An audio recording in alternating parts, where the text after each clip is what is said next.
ابو داؤد صاحب، کیا آپ کو شک ہے میری بات پر؟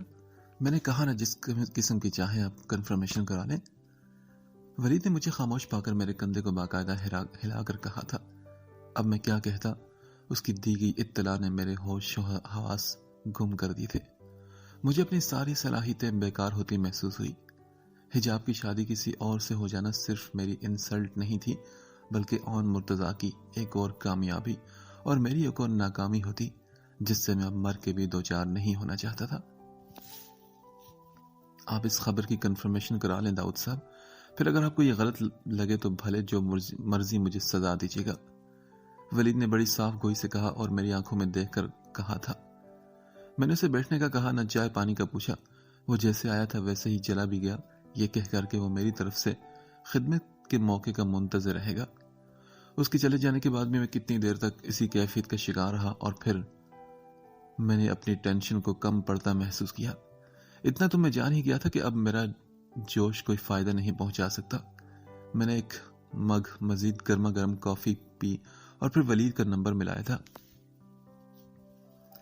جی داؤد صاحب، مجھے یقین تو تھا کہ آپ مجھ سے جلدی کانٹیکٹ کریں گے، مگر اتنی جلدی اس کی امید نہیں تھی۔ مجھے اندازہ ہوا ہے کہ آپ حجاب سے کتنی محبت کرتے ہیں۔ ولید کا لہجہ شوخی اور گھٹیا قسم کی شرارت لیے ہوئے تھا۔ سنو ولید، مجھے حجاب کی ایک ایک لمحے کی رپورٹ چاہیے۔ ٹھیک ہے، مل جائے گی۔ کیا آپ نے اس خبر کو کنفرم کروایا؟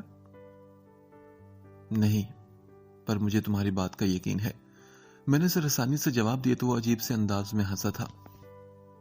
اچھا، گڈ، مگر داؤد صاحب جب کسی کا کام کیا جاتا ہے تو آپ کو پتا ہے نا کہ مفت نہیں کیا جاتا۔ آپ سمجھ رہے ہوں گے نا کہ میں کیا کہنا چاہتا ہوں۔ اس نے جیسے اپنے مقصد کی طرف آتے ہوئے کہا تو میں خون کے گھونٹ پی کر رہ گیا۔ میں سمجھ سکتا ہوں، تم جو کہو گے میں دینے کو تیار ہوں ولید۔ اوکے ڈن، پھر آپ میرے شیئرز پھر سے اپنی فیکٹری میں شامل کر لیں۔ آپ تو جانتے ہیں نا داؤد صاحب، مجھے بزنس کا تجربہ ہے، نہ کام کی عادت۔ بس آپ میرا منافع دیتے رہے گا، اس کے علاوہ کوئی ضرورت پڑی تو میں پھر آپ کو زحمت دے لوں گا۔ اس نے خالص کاروباری انداز میں کہا تو میں نے ٹھنڈی سانس بھری تھی۔ اوکے فائن ولید، تم مجھے حجاب کی شادی کی تاریخ پتہ کر کے بتاؤ، اور اس کے علاوہ بھی ہر بات سے مراد جانتے ہو نا، خاص طور پر کہ یہ رپورٹ کہ وہ کب گھر سے نکلتی ہے۔ بالکل، اس کی فکر ہی مت کریں داؤد صاحب، ہم تو خادم ہیں جی آپ کے، بس ہمارے احسان کو یاد رکھیے گا۔ ولید اپنے مخصوص انداز میں بولا تو میں نے ہونٹ بھینچ کر کال بند کر دی۔ اب مجھے شدت سے اس کی اگلی رپورٹ کا انتظار تھا، اور ٹھیک 2 دن بعد ولید نے ایک بہت ہی ضروری اطلاع دی کہ حجاب اپنے ہونے والی ساس اور نن کے ساتھ شادی کی شاپنگ کرنے جا رہی تھی۔ میں اس وقت سو کے اٹھا تھا اور بیڈ ٹی لے رہا تھا کہ اس خبر نے مجھے اتنا غصہ کہ میں نے غصے میں بے قابو ہو کر چائے کا ہاتھ میں پکڑا ہوا مگ دور پھینک دیا۔ ایک زور کا دھماکہ ہوا تھا اور ہر طرف کپ کے ٹکڑے بکھر گئے تھے۔ رضیہ جو میرے کپڑے وارڈ روب سے نکالنے میں مصروف تھی، ڈر کر رہ گئی۔ میری آنکھیں ایک بار جل اٹھی تھی۔ میں ایک جھٹکے سے اٹھا اور بات لیے بغیر گاڑی کی چابی جھپٹ کر باہر نکل آیا تھا۔ ولید نے بتایا تھا کہ وہ لوگ گھر سے نکل چکے ہیں۔ میں نے اسے ان پر نگاہ رکھنے کا کہا تھا۔ ولید نے میری بات پر پوری طرح عمل کیا اور مجھے لمحہ لمحہ کی رپورٹ پہنچائی تھی۔ بازار پہنچ کر وہ لوگ گاڑی سے نکل آئی تھی اور حجاب کافی کمزور محسوس ہوئی تھی مجھے۔ وہ ویران آنکھیں لیے کچھ گمسم سے انداز میں تھی۔ اس کا مطلب یہ تھا کہ جو کچھ بھی ہو رہا ہے اس میں یقیناً اس کی مرضی شامل نہیں۔ مجھے ایک کمینی سی خوشی کے احساس نے اپنے حصار میں لے لیا تھا۔ مختلف دکانوں میں پھرتی وہ جس بوتیک میں گھسی میں بھی وہیں چلا گیا تھا۔ ولید کو میں اس سے پہلے فارغ کر چکا تھا۔ جس جگہ میں نے خود کو ان کی نظروں سے چھپائے رکھا وہ کپڑوں کے آرائش کے بڑے بڑے شوکیس تھے۔ ان کے برابر 2 بڑی کتاروں میں ہینگرز میں سجا کر کپڑے اس طرح لٹکائے گئے تھے کہ ان کے درمیان جو جگہ تھی وہ ایک تاریک اور تنگ سی گلی کی شکل اختیار کر گئی تھی۔ میں اس جگہ کپڑوں کی آڑ لے کر کھڑا ہو گیا اور اب بس مجھے موقع کی تلاش تھی جب میں اس سے بات کر سکتا۔ وہ ان 2-3 مسکین سی خواتین کے ساتھ ہی جنہیں اس کی ساس اور نند وغیرہ بننے کا شوق سوار ہوا تھا۔ ایک لمحے کو تو میرا جی چاہا تھا کہ ایک ایک جھانپڑ انہیں بھی مار دوں، مگر یہ بھرے بازار میں خالصاً دہشت گردی کا واقعہ بن جاتا جس میں تماشا لگنے کے چانسز بہت حد تک نکلنے تھے، اور اس سے میں ایسا نہیں چاہتا تھا۔ تبھی میں نے اپنے دل پر کنٹرول کر لیا اور پھر مجھے وہ موقع ملا۔ وہ اس جگہ کے پاس سے گزری جہاں میں تھا۔ وہ تینوں خواتین آپس میں باتیں کرتی ہو آگے تھی جبکہ حجاب ان کے پیچھے کچھ تھکے تھکے سے انداز میں چل رہی تھی۔ ان عورتوں کے نکل جانے کے بعد میں نے بہت ہی احتیاط اور پھرتی سے حجاب کو اپنی طرف کھینچ لیا تھا اور اس کے چیخنے سے پہلے ہی سب سے پہلے اپنا ہاتھ اس کے منہ پر رکھ دیا اور اگلے لمحے وہ کسی مرغی کی طرح میری باہوں میں تڑپ رہی تھی۔ میں نے اسے جی بھر کر سہمایا دھمکایا تھا اور پھر اسے ڈرا ہوا پا کر میں نے ایک دم اس کا چہرہ اپنے ہاتھوں میں پکڑ لیا اور اس بے حد عجیب صورتحال کے باوجود میں نے مسکراتے ہوئے طنزی انداز میں یہ شعر پڑھا تھا: بے موسم بارش کی صورت دیر تلک اور دور تلک، تیرے دیار حسن پر میں بھی کن من برسوں گا، شرم سے دوہرا ہو جائے گا کان پڑا وہ بندہ بھی، باد صبا کے لہجے میں ایک بات میں ایسی کہہ دوں گا۔ میرا مقصد اس پر اپنی برتری اور زور آوری جتلانا تھا۔ اس لمحے میں بے حد گستاخ ہو گیا تھا اور اس موقع سے کسی حد تک میں فائدہ اٹھا کر میں نے اس کے ڈر میں مزید اضافہ کر دیا تھا۔ اسے وہاں سے بھیجنے کے بعد میں ہاتھ جھاڑتا بہت ہی ریلیکس انداز میں دوسری طرف سے نکل کر شاپ سے باہر آ گیا اور مگن سے انداز میں مارکیٹ کا چکر کھا کر اپنی گاڑی میں آ بیٹھا۔ حجاب کو فی الحال چھوڑنے اور اون مرتضیٰ کو ایک بہت ہی بری شکست دینے کا فیصلہ میں نے اس وقت کر لیا تھا اور یہ سب کیسے ہوگا اس کے بارے میں بھی میں سوچ چکا تھا۔ اگلے دن حجاب کا نکاح ہونا تھا جسے بہرحال انجام تک نہیں پہنچنا تھا۔ میں نے ولید سے باقاعدہ ایک لمبی میٹنگ رکھی تھی۔ تم سب کچھ جان تو چکے ہو، کل جو موقع مجھے ملا میں اگر چاہتا تو اسی وقت حجاب کو بڑی آسانی کے ساتھ کڈنیپ کر سکتا تھا، مگر میں نے اسے نہیں کیا۔ میری نفرت ایسے چھوٹے سے انتقام سے ختم نہیں ہوگی۔ میں بالکل نکاح کے وقت جب حجاب کو وہاں سے اٹھواؤں گا اور اس کے لیے مجھے تمہاری مدد کی ضرورت ہے۔ میں نے ولید کو دیکھتے ہوئے کہا تو وہ بڑے سکون سے مسکرا کر بولا: داؤد صاحب آپ فکر مت کریں، بس آپ حکم کریں۔ اس کے تابعدارانہ انداز میں مجھے کافی ہمت دی تھی۔ میں نے اسے 2-4 بدماش ٹائپ گنڈوں کا انتظام کرنے کا کہا جو اس وقت ہمارے ساتھ ہوتے۔ میں اس کام کے لیے ایک بڑی رقم ولید کو پہلے ہی آفر کر چکا تھا، مگر وہ خالصتاً کاروباری آدمی تھا۔ اس نے رقم دگنی بڑھا کر مطالبہ کیا اور مجھے اطمینان دلایا کہ ہر کام تسلی بخش ہوگا۔ اتنی رقم پر مجھے تھوڑا مسئلہ ہوا تھا، مگر اس کے سوا چارہ بھی تو کوئی نہیں تھا۔ میں نے اس کی مطلوبہ رقم کا چیک کاٹ کر اس کے حوالے کر دیا اور اس کے بعد مجھے رات کاٹنی اور اگلے دن کا انتظار بہت ہی کٹھن محسوس ہوا تھا۔ خیر جیسے تیسے وہ وقت بھی بیت گیا۔ ولید مجھے لمحہ لمحہ کی رپورٹ دے رہا تھا۔ جس وقت اس نے مہمانوں کی اون مرتضیٰ کے ہاں آمد کی اطلاع دی تھی، میں اس کے بھیجے گئے بندوں کے ساتھ جو منتظر بیٹھا تھا ایک دم اٹھ کھڑا ہوا۔ گاڑی میں ہم لوگ اون مرتضیٰ کے گھر کے بیک سائڈ پر پہنچے تھے اور اگلے 5 منٹ میں ولید بھی وہاں آ چکا تھا۔ داؤد صاحب آپ نے بہت دیر کر دی ہے، اب بالکل وقت نہیں اور میرا خیال ہے کہ نکاح شروع ہو چکا ہے، کوئکلی اوکے۔ وہ مجھے بتا کر خود غائب ہو گیا اور میرے اندر جیسے بجلی سی بھر گئی تھی۔ اپنے ساتھیوں کے ساتھ میں بھی دیوار سے کود کر اندر گھسا اور ہم لوگ دندناتے ہوئے ہال میں پہنچے تھے جہاں ولید کی اطلاع کے مطابق عین نکاح کا مرحلہ شروع ہونے والا تھا۔ خبردار کوئی اپنی جگہ سے نہیں ہلے گا ورنہ بھون کر رکھ دیں گے۔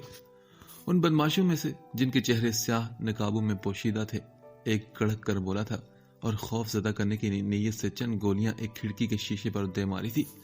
ایک زور کا چناکا ہوا اور شیشہ ٹوٹ کر بکھرتا چلا گیا۔ خوف زدہ چیخوں کی آواز سے ہال نما کمرہ گونج اٹھا تھا۔ میں نے مسکرا کر اون مرتضیٰ کی آنکھوں میں جھانکا، وہ تو جیسے حیران کھڑا تھا۔ کیا خیال ہے سالہ صاحب، آپ کی عزت ماں بہن سے یہی نکاح پڑھ لوں یا اپنے ساتھ لے جاؤں ایسے ہی؟ اون مرتضیٰ بے بسی سے مجھے دیکھ کر رہ گیا تھا۔ اس وقت ایک اسلحے سے لیس بندے نے اپنی گن کی زد پر اسے رکھا ہوا تھا اور خود میرے پاس بھی پسٹل تھا، مگر وہ پھر بھی ڈرے بغیر دھاڑا اٹھا تھا۔ اس کی اس غراہٹ نے مجھے آپے سے باہر کر دیا اور میں نے جواب میں اسے خوفناک نتائج کی دھمکیاں دی تھی اور مسلسل آگے سے جواب دیتا رہا۔ وہ جیسے بے بس ہو کر بھی بے بس نہیں تھا اور مجھے لگا جیسے وہ مجھے خواہاں الجھانا اور میرا وقت ضائع کرنا چاہتا ہے۔ تبھی میں نے حاضر دماغی سے کام لیا اور کچھ فاصلے پر ڈری ہوئی کھڑی حجاب کو ہاتھ سے پکڑ کر اپنی طرف کھینچ لیا۔ میری یہ حرکت اون مرتضیٰ سے برداشت نہ ہوئی تھی۔ تبھی وہ زور سے چلایا اور مجھ پر حملہ کر دیا، اس کے باوجود کہ وہ نہتھا تھا اور میرے پاس گن تھی۔ واقعی وہ بہت ہی نڈر اور بے خوف انسان تھا۔ مجھے ایک بار پھر اس کی جیداری کا اندازہ ہوا، مگر اس پل اس کی بے خوفی اس کے لیے نقصان دہ ثابت ہوئی تھی۔ میں نے حجاب کو سنبھالتے ہوئے ایک بدماش کو اس پر فائر کرنے کا کہا۔ اس نے بلا جھجک میری ہدایت پر عمل کیا، البتہ یہ احتیاط برتی کہ فائر اس کی ٹانگوں پر کیا گیا تھا۔ ایک دم ہر سو چیخ و پکار مچ گئی تھی۔ سب لوگ حجاب کو بھول کر آن کی طرف لپکے تھے، خود حجاب بھی، مگر میں نے اسے وہاں چھوڑنے کو نہیں آیا تھا۔ میں نے صفاقی اور بے دردی کے ساتھ اسے اپنے ساتھ گھسیٹا تھا اور جلدی سے واپسی کے لیے موڑا تھا۔ گھر کے ملازموں نے ہماری راہ روکنے کی کوشش کی تھی، مگر یہ رکاوٹ اور مزاحمت پریشان کو نہیں تھی۔ حجاب شاید بے ہوش ہو چکی تھی۔ میں نے اسے بڑے آرام سے اپنے بازو میں اٹھا لیا، چند قدم کا فاصلہ طے ہوا اور میں ایک بڑی کامیابی کے ساتھ کامیاب واپس لوٹا تھا۔ کب تک رہو گے آخر یوں دور دور ہم سے، ملنا پڑے گا آخر ایک دن حضور ہم سے۔ وہ اپنے ہوش و حواس سے بیگانہ تھی۔ پیلے اور بے حد خوبصورت لباس میں وہ اپنے تباہ کن حسن کی تجلیوں کے ساتھ میرے ہوش و حواس پر چھا رہی تھی۔ گھر لا کے میں نے اسے بیڈ پر ڈال دیا تھا۔ اس کا دوپٹہ اس کے جسم سے جدا ہو گیا تھا۔ اس کا شعاع بکھرتا روپ اپنی حشر سامانیوں کے ساتھ بے خبری کے عالم میں میرے سامنے تھا۔ میں فتح کے نشے سے چور مسکرا دیا تھا۔ اس کا چاند چہرہ پھولوں کے زیورات کے حالے میں اتنا روشن اور اتنا پیارا لگ رہا تھا کہ میں خود کو بہکنے سے روک نہیں سکا، مگر اگلے لمحے میں سیدھا ہو گیا تھا۔ وہ بے ہوش تھی، یعنی کہ بے خبر۔ اس طرح اس کا جو نقصان ہوتا وہ بے خبر رہتی۔ مجھے چھین جھپٹ کے بغیر کیا لطف آتا بھلا؟ مجھے اس کے ہوش میں آنے کا انتظار کر رہا تھا، اور تب مجھے احساس ہوا کہ میں پچھلے ایک دن سے بھوکا ہوں۔ میں کمرے سے نکلنے کے بعد دروازہ لاکڈ کر چکا تھا۔ کچن میں زرینہ کام کر رہی تھی۔ میں نے اسے کھانا تیار کرنے کا کہا اور خود لاؤنج میں صوفے پر ڈھیر ہو گیا۔ میں جانتا تھا کہ اور مرتضیٰ نے آرام سے نہیں بیٹھنا تھا۔ میں جانتا تھا یہ سب کچھ، تبھی احتیاطاً میں نے اپنا گھر بدل لیا تھا۔ اس جگہ کا پتہ ولید کے پاس بھی نہیں تھا۔ میں اس معاملے میں بہت ہی کیئرفل تھا۔ جب تک زرینہ کھانا لے کر آئی، میں نے آن مرتضیٰ سے بات کرنے کا فیصلہ کیا۔ پہلے سے دوسری بیل پر اس نے میری کال پک کر لی تھی۔ ہاں جی سالہ صاحب، کیسے ہیں؟ اپنے ہونے والی بہنوئی صاحب سے بات کا اتنا شوق ہے؟ اف، ابھی تو ہم نے آپ کی سسٹر کی نقاب کشائی بھی نہیں کی، سیریسلی۔ بکواس بند کرو تم کمینے انسان، خبردار جو اپنی گندی زبان پر تم میری بہن کا نام بھی لائے تو۔ آن مرتضیٰ ہلکے بل چیخا تھا اور میں بے ساختہ ہنسنے لگا۔ کم آن، چلو ٹھیک ہے، نہیں لیتا نام زبان سے، مگر ہاتھوں سے اسے چھوؤں گا تو ضرور، کیونکہ اس کے بغیر بالکل بھی گزارا نہیں یار۔ ویسے فکر مت کرو، چند دن گزارنے کے بعد تمہیں بہت جلد ہی ماموں بننے کی خوشخبری بھی سناؤں گا۔ میں نے کسی قدر خباثت سے کہا تو اس نے غصے میں فون بند کر دیا۔ میں نے پھر اس کا نمبر ٹرائی کیا۔ تیسری مرتبہ کی کوشش پر اس نے پھر فون ریسیو کیا۔ میں نے اس کی تھکی آواز سنی تھی۔ ایسا مت کرو داؤد، تمہاری دشمنی مجھ سے ہے۔ عورت تو عزت ہوتی ہے نا، اور عزت سب کی سانجھی ہوتی ہے۔ اس کی آواز میں بھراہٹ تھی۔ میں مجنونہ انداز میں کہکا لگا کر ہنس پڑا۔ تمہیں صبرینہ یاد ہے آن مرتضیٰ؟ میں اس سے بہت محبت کرتا تھا، لیکن تم نے اس کی وجہ سے مجھے ذلیل کیا اور اسے مجھ سے چھین لیا۔ ہاں تو میں یہی کہہ رہا ہوں نا کہ میں تمہارا مجرم ہوں ابو داؤد۔ میں ہر قسم کی سزا کے لیے تیار ہوں، مگر پلیز حجاب کو چھوڑ دو۔ یہ عزت داروں کا شیوا نہیں، یہ سراسر بزدلی ہے ابو داؤد۔ اور ریلی مجھے تم عزت کے سبق مت پڑھاؤ آن مرتضیٰ۔ میں نے تو حجاب کو عزت سے ہی اپنانا چاہا تھا۔ سارا بگاڑ تمہارا پیدا کیا ہوا ہے، تو اب بھگتو تم۔ میں نے پھنکارتے ہوں کہہ کر فون بند کر دیا اور وہ مجھے پکارتا رہ گیا تھا۔ میں کچھ دیر غصے میں کھولتا رہا۔ زرینہ کھانے کی ٹرالی کے ساتھ پہنچی تو میں اٹھ کر بیٹھ گیا۔ بہت دنوں بعد میں نے پیٹ بھر کر کھانا کھایا تھا۔ بڑے سائز کا کافی کا مگ چڑھایا اور پھر میں اٹھ کر کھڑا ہو گیا۔ اس دوران میری ہدایت کے مطابق زرینہ حجاب کے لیے کھانا ٹرے میں سجا کر لے آئی تھی۔ میں نے اسے رکنے کا اشارہ کیا اور خود لپک کر حجاب کے کمرے کی طرف آیا۔ اندر سے دروازہ دھڑایا جا رہا تھا۔ وہ یقیناً ہوش میں آ چکی تھی۔ میں جلدی سے دروازہ کھول کر اندر آیا اور اسے غصے میں پکڑ کر اپنی طرف رخ پھیرا اس کا۔ کیا تکلیف ہے تمہیں؟ ہاں کیوں چلا رہی ہو؟ میں نے اسے سلگتی نگاہوں سے گھورا تو جواب میں وہ بفر سے گئی تھی۔ آن بھیا کو مار دیا آپ نے، میں زندہ نہیں چھوڑوں گی آپ کو۔ وہ پاگل ہوئی جا رہی تھی اور میرے پکڑتے سنبھالتے بھی اس نے اپنے لمبے ناخنوں سے مجھے خروش ڈالا تھا۔ اب اس قسم کی بدتمیزی برداشت کرنا میری کوئی مجبوری تو تھی نہیں، تبھی میں نے بلا دریغ اسے زناٹے دار تھپڑ مارا تھا۔ وہ اچھل کر پیچھے جا گری اور ایک دم خاموش ہوگی۔ میں جو جھلستی نگاہوں سے اسے گھور رہا تھا ایک دم رکا۔ اس کا یوں حواس کھو دینا مجھے پریشانی میں مبتلا کر گیا تھا۔ میں جلدی سے اس کے پاس پہنچا اور پنجوں کے بل جھک کر بیٹھتے ہوئے اس کا چہرہ تھپکا۔ وہ مکمل طور پر بے ہوش تھی، آنسو سے تر چہرہ، بھیگی پلکیں اور بکھرے بالوں کے ساتھ پھولوں کی بڑی بڑی بالیاں پہنے وہ کسی طرح بھی مہندی کی دلہن تو نہیں لگ رہی تھی۔ میں نے اس کا چہرہ اپنی ٹانگ پر رکھا اور اس کے سر کے پچھلے حصے پر ٹٹولا اور اگلے ہی لمحے میرے ہاتھ کی پوریں گاڑے اور سرخ خون سے بھر گئی تھی۔ یہ چوٹ یقیناً اتنی گہری تھی جس نے اسے لمحوں میں ہی ہوش و حواس سے بیگانہ کر دیا تھا۔ میں نے اسے کارپیٹ سے اٹھا کر بیڈ پر لٹایا اور خود پریشان سا ہو کر واچ مین سے کانٹیکٹ کرنے لگا۔ سنو بشیر، کیا یہاں کوئی ڈاکٹر ملے گا؟ جی ملے گا صاحب، جی ٹی روڈ پر ڈاکٹر کا کلینک ہے، سب خیریت؟ ہاں تم ایسا کرو کہ اسے فوراً یہاں لے کر آؤ، کہنا کہ ایمرجنسی ہے۔ جی صاحب ابھی لاتا ہوں، اس نے تابیداری سے کہا اور میں ریسیور رکھ کر پلٹا تو وہ یوں ہی خاموش لیٹی ہوئی تھی۔ میں نے ٹہلتے ہوئے سگریٹ لگایا اور ڈاکٹر کا ویٹ کرنے لگا۔ تبھی میرے سیل فون پر کال آنے لگی۔ میں نے چونک کر نمبر دیکھا تو وہ آن مرتضیٰ کی کال تھی۔ میں نے سرد سی نگاہ ڈال کر سیل فون سائلنٹ پر کر دیا۔ 15 منٹ کے جان لیوا انتظار کے بعد بشیر نے مجھے ڈاکٹر کے آنے کی اطلاع دی۔ اوکے، انہیں فوراً اندر بھیجو اور تم گیٹ پر ہی رہنا، الرٹ، کسی قسم کا کوئی خطرہ ہو تو مجھے فوراً اطلاع کر دینا۔ میں نے ایک بار پھر اسے وہی تاکید کی جو میں پہلے کر چکا تھا۔ میں نے آگے بڑھ کر حجاب کے اوپر کمر پھیلا دیا تھا، تبھی ڈاکٹر دستک دے کر اندر اجازت لے کر اندر داخل ہوا تھا۔ پھر اس کے سوالوں نے مجھے پریشان کر دیا۔ کیا یہ آپ کی بیوی ہیں؟ انہیں چوٹ کیسے لگی؟ اس طرح کے سوالوں کا جواب دیتے ہوئے میں نے خود پر کافی کنٹرول رکھنے کی کوشش کی تھی اور بڑے دھڑلے سے جھوٹ پر جھوٹ بول رہا تھا۔ ڈاکٹر نے زخم کا معائنہ کرنے کے بعد اس کی پٹی کر دی تھی اور زخم کی طرف سے پریشانی کا اظہار کرتے ہوئے کہا تھا، انہیں ٹائم لگے گا ٹھیک ہونے میں۔ ویسے ڈاکٹر ان کو ہوش کب تک آ جائے گا؟ میری پریشانی کم از کم دکھلاوا نہیں تھی، میں واقعی پریشان تھا۔ میں نے انجیکشن دے دیا ہے، ڈونٹ وری، کچھ دیر تک ہوش آ جائیں گے، مگر بہتر ہوگا کہ انہیں ذہنی ٹینشن سے دور رکھا جائے۔ مجھے نصیحتیں دینے کے بعد ڈاکٹر وہاں سے چلا گیا تھا۔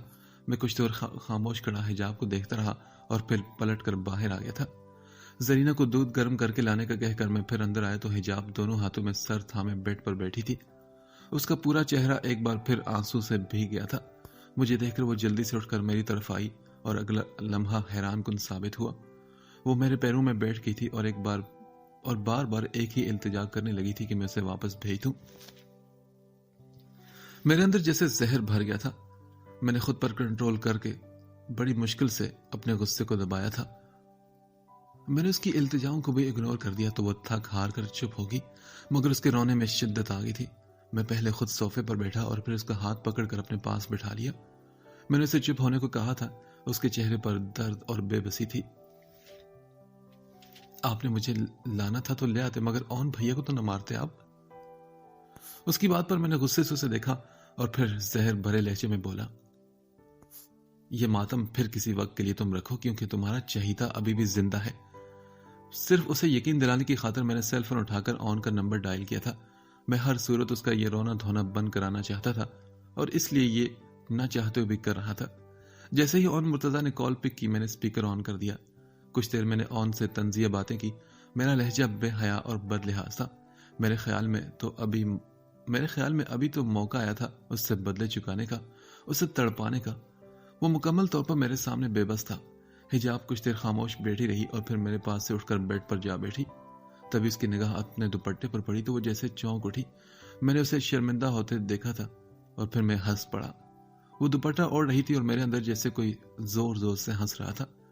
میں اٹھ کر اس کے پاس آ گیا اور کہا، سنو، کھانا کھا کر فریش ہو جاؤ اور آج ان تمام فاصلوں کو میں ختم کر دوں گا جو تمہارے منحوس بھائی کی وجہ سے ہمارے درمیان ہمیشہ رہے ہیں۔ میری اس دھمکی پر اس نے مجھے ڈر کر دیکھا اور پھر اس کا سر ایک دم نام ہلنے لگا۔ پھر اس سے پہلے کہ وہ کچھ بولتی، میں نے کہا، خبردار، کسی قسم کی کوئی بکواس نہیں میں سنوں گا تمہاری۔ مگر وہ ڈری نہیں اور بولی تم جیسے اوباش اور لفنگے اس دنیا میں قدم قدم پر ملتے ہیں مگر ان کے منہ تو نہیں لگایا جاتا نا۔ اس کا لہجہ زہر میں ڈوبا ہوا اور بے خوف تھا اور مجھے تو جیسے ایک دم آگ لگی تھی۔ میں نے غصے کی حالت میں اسے جھپٹ لیا اور پھر اس کے بال مٹھی میں جکڑ کر بے دردی سے کھینچتے ہوئے کہا، نہ منہ لگنا گلے لگ جانا، منہ ہم خود لگا لیں گے، ہونٹوں کو بھی خود لگا لیں گے کیونکہ تم خوبصورت ہو۔ بلوری جار میں چھلکتی ہوئی وہ مہنگی شراب ہو جسے پینے کو دل مچلتا ہے۔ اگر تمہارا بھائی اتنی اکڑ نہ دکھاتا تو آج تم اس انجام تک کبھی نہ پہنچی ہوتی۔ میں نے کسی قدر حقارت سے کہا۔ وہ خاموش مگر کینہ توز نگاہوں سے مجھے دیکھتی رہی، پھر اس نے مجھ سے نگاہ ہٹا کر کچھ فاصلے پر کھڑے کرسٹل واز کو دیکھا تو میں بے ساختہ ہنس پڑا۔ او کم آن، اب تم یہ واز اٹھا کر میرے سر پر مت دے مارنا، کیونکہ میں فلموں کی ولن کی طرح اتنی آسانی سے مرنے والا نہیں ہوں۔ میں نے جیسے اس کی سوچ کا مذاق اڑاتے ہوئے کہا، آگے مت بڑھو ابو داؤد، میں کہہ رہی ہوں کہ آگے مت بڑھیں آپ۔ جھپٹ کر کرسٹل واز اٹھاتے ہوئے وہ ہلکے بل بولی تھی اور میں ایک بار پھر ہنس پڑا تھا۔ تو کیا تم آؤ گے میرے پاس؟ یار ویسے اچھا نہیں لگتا نا، کیونکہ رومانس کی شروعات تو ہمیشہ مرد کی طرف سے ہونی چاہیے۔ میں نے پھر سے اس کا مذاق اڑاتے ہوئے کہا تو میری بات سے اس کا چہرہ حیا سے سرخ ہو گیا تھا۔ اس کی آنکھوں میں آنسو بھر آئے مگر مجھے اس پر کسی صورت بھی آج ترس نہیں آ سکتا تھا۔ میں نے اس پر اپنی گرفت مضبوط کی، پھر اس کا منہ اپنے فولادی پنجے میں جکڑ کر بینچتے ہوئے غصے سے کہا، آئندہ اس قسم کی باتوں سے گریز کرنا، تم مجھ سے کسی بھی طرح جیت نہیں سکتی ہو، یہ تمہیں سمجھ جانا چاہیے۔ آج کی رات ہے بس، اس کے بعد تمہارا یہ غرور ہمیشہ خاک میں مل جائے گا، پھر تو تم خود سے نظریں ملانے کے قابل نہیں اور رہو گی، مجھ سے لڑنا جھگڑنا تو دور کی بات ہوگی۔ میری باتوں میں نہیں، میری آنکھوں میں بھی بہت ہی حقارت تھی اس کے لیے۔ ایک دم وہ گمسم سی ہوگی۔ میں نے اسے کھانا کھانے اور بات لینے کا حکم نامہ جاری کیا، وہ تب بھی ویسے ہی بیٹھی رہی۔ میں خود کھانے میں مصروف ہو گیا، تبھی اٹھ کر میرے پاس آ کر کھڑی ہوئی تو میں چونک کر اس کی طرف دیکھنے لگا۔ اس نے مجھے آنسو بھری نگاہوں سے دیکھا اور پھر جیسے تڑپ کر بولی، مجھ سے شادی کر لے ابو داؤد، پلیز مجھے ایسے ذلیل مت کریں۔ اس کی بات پر میری ہنسی نکل گئی تھی۔ میں نے اس سے یہ سنگین قسم کی باتیں بھی اس لیے کی تھی کہ وہ خود میرے سامنے جھک جائے، مجھے اس کی منتیں یا زور زبردستی نہ کرنے پڑے نکاح کے لیے، کیونکہ یہ نکاح میرے لیے بھی صرف اس لیے ضروری تھا کہ میں قانوناً اس پر قبضہ حاصل کرنا چاہتا تھا۔ یہ بات تو میں بھی جانتا تھا کہ اون مرتضیٰ ہرگز آرام سے بیٹھنے والا انسان نہیں، جلد یا دیر وہ حجاب کو لازماً مجھ سے چھڑوانا چاہے گا۔ انسلٹ اور توہین کے ساتھ انتقام کے سلسلے کو وہ عمر بھر ہضم کرنے والا نہیں تھا۔ میں نے اس پر اپنے تاثرات واضح نہیں کیے اور مزید طنز کے تیر برسانے کے بعد اس پر احسان جتلانے والے انداز میں نکاح پر آمادگی ظاہر کرتے ہوئے اسے تیار رہنے کا حکم دے دیا تھا۔ اس کے انداز میں بڑی واضح شکست تھی جو مجھے کافی خوشی دے رہی تھی۔ پھر میں اٹھ کر نکاح کے انتظامات میں لگ گیا تھا۔ شام کے بعد رات سے پہلے ہمارا نکاح ہوا اور اس کے بعد میں اس کے پاس کمرے میں آیا تو بلڈ ریڈ کلر کے کامدانی شرارے اور کامدار چولی میں وہ ساکن خاموش سی ڈریسنگ ٹیبل کے سامنے بیٹھی تھی۔ زرینہ اس کے بھاری دوپٹے کو پینوں کی مدد سے اٹکانے کی کوششوں میں مصروف تھی۔ اس کا اناڑی پن صاف ظاہر تھا۔ میں نے اسے ڈانٹ کر وہاں سے بھگایا اور پھر جب اس کی طرف مڑا تو شرارت، شوخی اور مسکان میرے ہر انداز سے عیاں ہونے لگی تھی۔ میری نظریں جتنی بے لگام تھی، لہجہ اس سے کہیں بڑھ کر گستاخی سمیٹ لایا تھا۔ تمہاری ڈیمانڈ پوری ہوگی نا؟ اب تو میں اپنی خوشی پوری کر سکتا ہوں۔ میں نے اس کی آنکھوں میں جھانکتے ہوئے کہا تو وہ خالی نگاہوں سے ٹکر ٹکر مجھے دیکھی گئی۔ میں مسکرایا اور پھر کسی قدر شوخی سے بولا، دیکھو آج میں نے کتنے انتظام کیے ہیں یہ سب کرنے کے لیے۔ میں پلٹا اور سائڈ ٹیبل پر پڑی بڑی شیمپین کی بوتل اٹھا کر اس کی سیل توڑنے لگا۔ ایک بڑا گھونٹ بھر کر بوتل اس کی آنکھوں کے آگے لہرائی۔ ایک تو یہ شراب اور ایک وہ پوئٹری جو ابھی میں تمہیں سناؤں گا۔ میں زور سے ہنسا اور پھر شرابی بھری نظروں سے اسے دیکھا۔ ہاں ایک اور سرپرائز بھی ہے میرے پاس، مگر وہ تمہیں تب بتاؤں گا جب اس کا موقع آئے گا۔ پہلے تمہیں وہ پوئٹری تو سنا دو۔ ہاں تو میں کہہ رہا تھا کہ اب اور نہیں میری جان، چنچل ہوا آگے مجھ سے کھیلے گی۔ چاند پھر اہتمام سے میرے کمرے میں اترے گا، کمرے میں بہاروں کا سما ہوگا، میرا چاند گھونگھٹ میں چھپا ہوگا۔ اس کو گھونگھٹ سے جب میں آزاد کروں گا، چھپنے کی وہ مجھ سے فریاد کرے گا۔ آنکھ کا کاجل، بکھرا آنچل